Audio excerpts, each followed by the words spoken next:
to take it from the local level and bring it back up to the state, so that ideally changes can be made.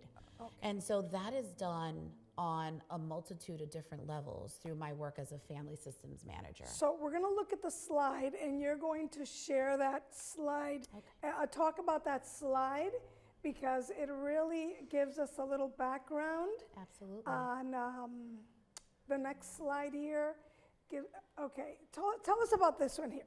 Absolutely. So Favor's philosophy exemplifies our key core values. So family empowerment. We want to make sure that families are first. They are the experts. They know what their youth need. They know what they need. So we want to make sure that we are empowering them to elevate their voices, to provide them with the education that they need to feel confident enough to elevate their voices, that they're respected, that there is accountability behind what they're sharing, and that they are equal partners. Oftentimes, even something as simple as walking into a school, and a family articulating, the needs of their youth. There may very well be some barriers that they are faced when they are trying to articulate their needs. And sometimes through some coaching that we provide them with, they're able to go in there because there are workshops and trainings that we provide them with that are completely free. Are all the services free? Everything that we offer is free. No insurance. There is no cost to anything that we offer to community. So all of our workshops and trainings through our Learning and Leadership Academy are all free. Okay, now the next slide shows us a little bit more, and it breaks it down between the families and caregivers, youth, and the providers. Absolutely. Tell us about this. Absolutely. So again, as I had stated, I work with the system.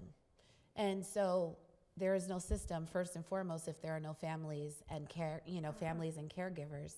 And with that, the youth have voices. And so we have to respect the voices of the youth. We have to also elevate them and educate them as well. So as much as we want to provide the education to the family leaders so that they can be their children's best advocate, we want these young people to be empowered to also have the same capabilities as well. So we provide them with the support as well. And so for the providers, we also want to be an active partner with them. So if there is anything that they need from us so that we can ultimately ensure that families are getting the quality of service and supports that they need, that is what we're there for. So if it's a matter of us disseminating information into community so that they're aware, we are doing that. How do you disseminate the information? Well, I personally, myself, so each FSM, so there's, first of all, I'd like to mention, there is one of me, and so there's 6 DCF regions here in Connecticut, and there's one of me in each of the 6 DCF regions. And so we all function a little different because Connecticut is very, very unique in its own. And so, but here in this region here, what I find that social media goes a really, really long way. And so I actually run a Facebook and Instagram that I have a really lovely following, a really, really lovely following, and the engagement is wonderful. And so I actually, if it's okay, I'd love to share. Of course, definitely.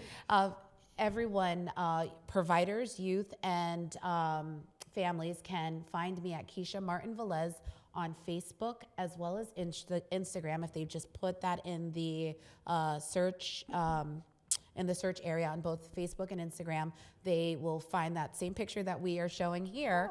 And send me a friend request. It's a public profile, but I disseminate all information through all of the nonprofit organizations, all of the mental behavioral health organizations, grassroots, faith-based, anything that is empowering for youth and families, I share it on that page.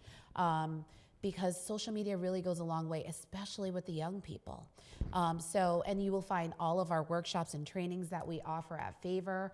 I disseminate that information up there, as well as all of the other information on our programming, because we have 4 main programs. It's not just our family systems management program that we have. We have our family peer support specialist program, which is a really fabulous gem. The family peer support specialists, they actually go in the home and they will work with families one-on-one that have children and youth that have maybe some complex educational, mental or behavioral health needs that may or may not already be on an IEP or a 504.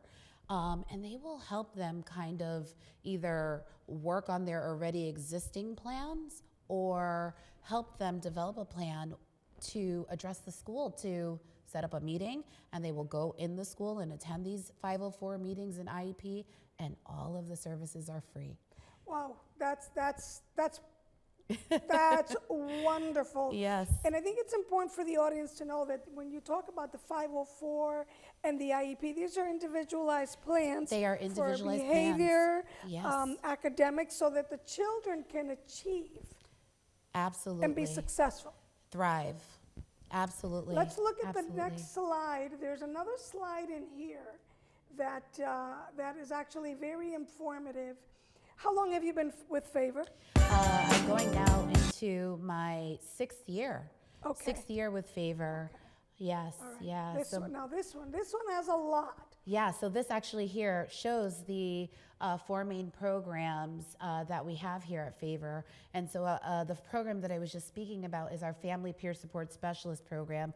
And so what you see there is that they do provide that direct service to families to help them advocate for their children with medical, mental, and behavioral health challenges. And as I said, they are in the home, boots on the ground with the families. They will attend 504 PPT meetings. So they actually have an advocate with them. Yes, Wow. yeah, they will work with families. And so again, there's the family systems manager. And as I said, there is 6 of us through the entire state of Connecticut. And we are there working with families to provide and providers to shape family-driven policies and practices. We want to make sure that here in Connecticut, that it is a continuous effort to make sure that we are making improvements. We are having community conversations regularly to make sure that we are hearing from families what's working, what's not working, what changes, and what things do you feel that we need to add to improve these systems and the services that you are receiving. Now, how long is the process for a child, a family, to work with you? Is there a time limit, a span of how does that work? So for all of our programs, it works a little different. So for the Family Peer Support Specialist, there is a little bit more of a time frame with them. And their referral process works a little bit different. So typically, you do reach out to us at Favor.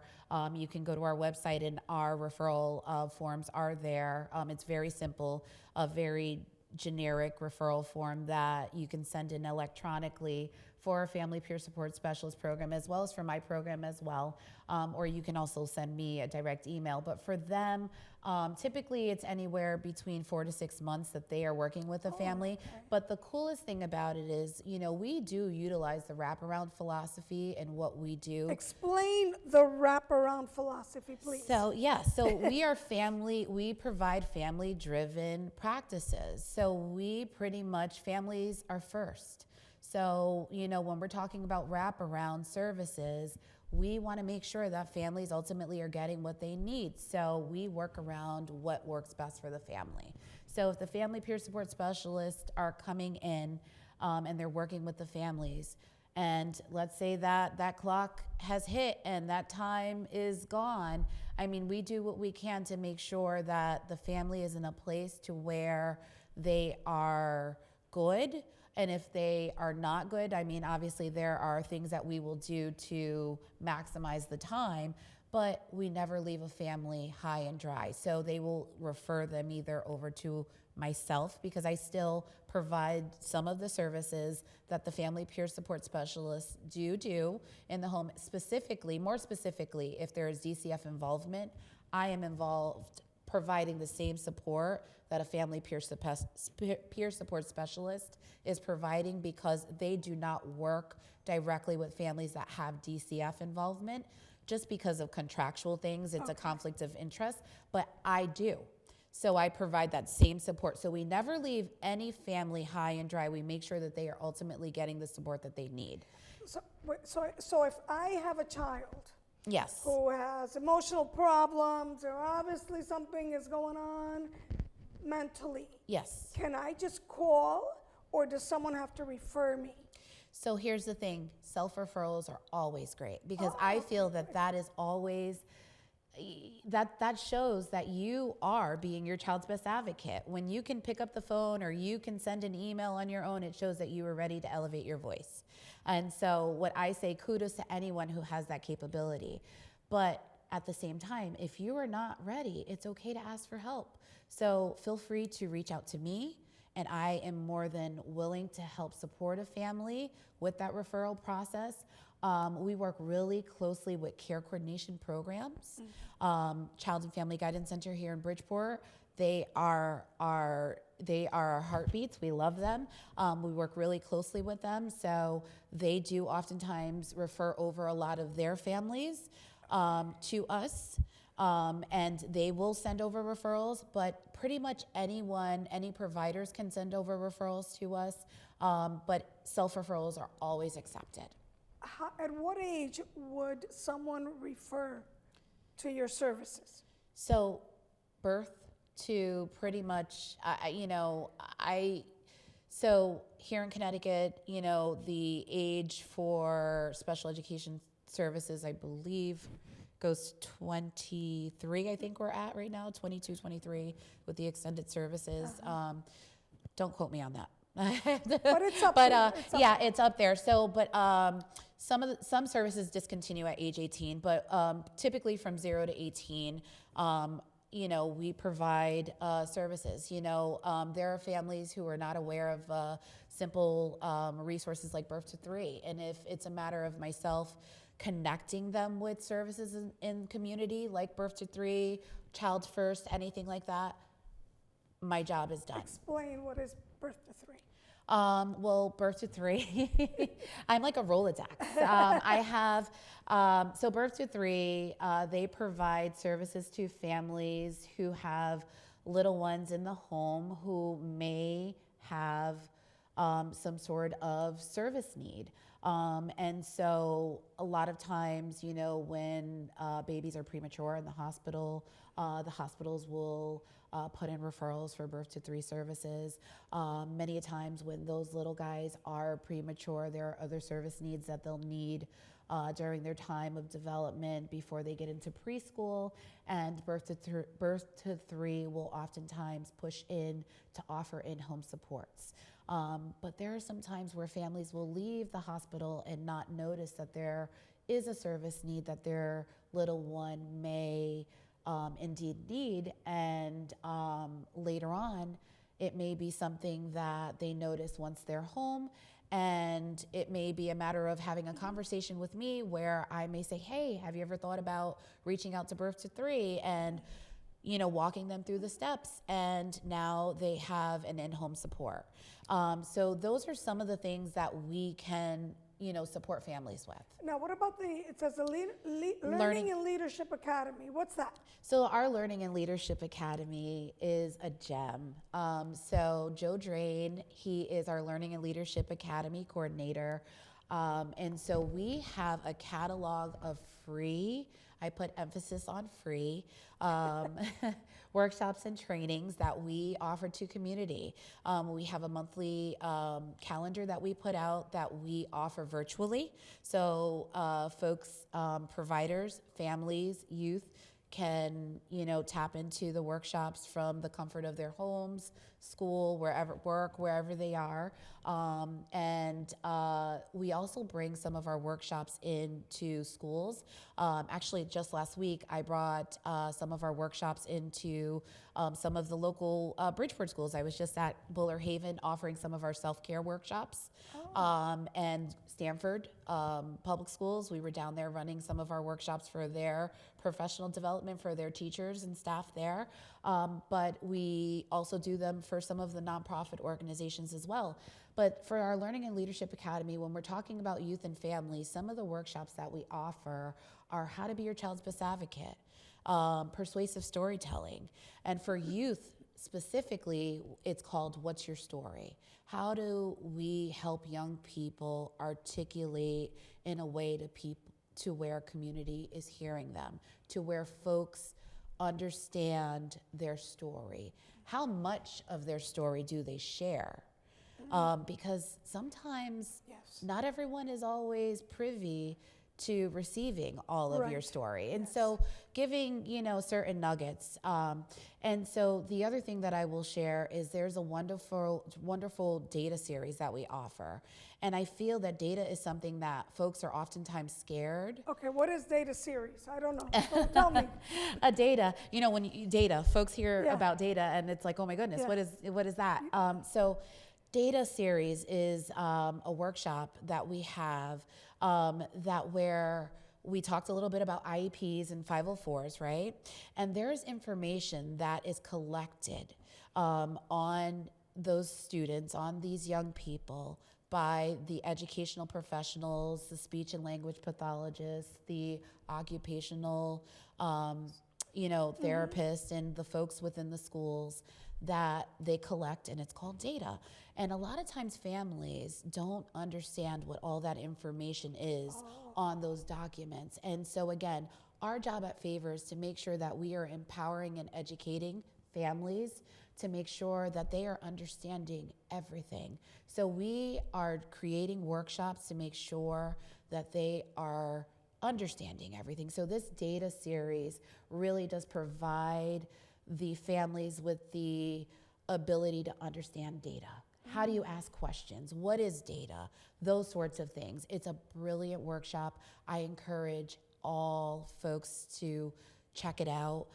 You can learn the different types of graphs, those sorts of things. Now, is this something that's done regularly? The general public is invited? Everyone is invited. Oh, really?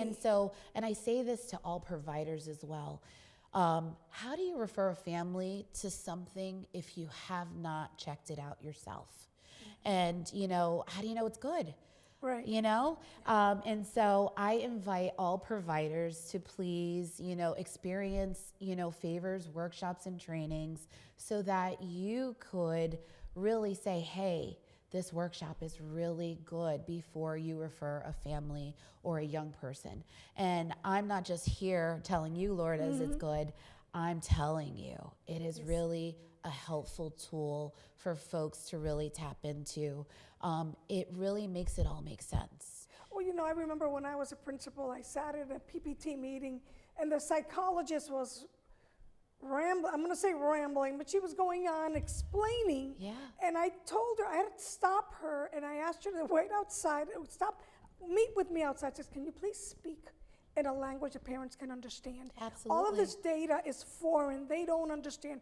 It needs to be broken down. So you're actually providing this to the parents. Absolutely. This is wonderful. Absolutely. It's about being your child's best advocate. And in order to do that, you have to be able to articulate, you have to be able to ask the right questions, and you have to feel empowered. How do you walk in a room and sit at a table if you don't understand what's happening around you? And you start looking at all these numbers, and parents just get overwhelmed by It's looking. overwhelming. It's visually overwhelming. Yeah. Let alone when you're trying to get into understanding what the percentiles and et cetera, et cetera. Absolutely, and that's why I say our Family Peer Support Specialist program is a gem too. So not only are we empowering families to get all the tools that they need, but sometimes it's having a companion with you to just, The support, be there to have that support to know that you're okay. That is wonderful. Yeah. We have about 5 minutes Okay. left. Is there another slide here? Did we cover the last one? Okay, did you get a chance to talk? I didn't, and so thank you so much for actually remembering that we have more to talk about. So, when we're so on the slide here, you see where it says support groups. So a part of our Learning and Leadership Academy, one of the workshops that we do have is support group facilitation. And in my role as a family systems manager, I have the ability to help individuals develop their own support groups.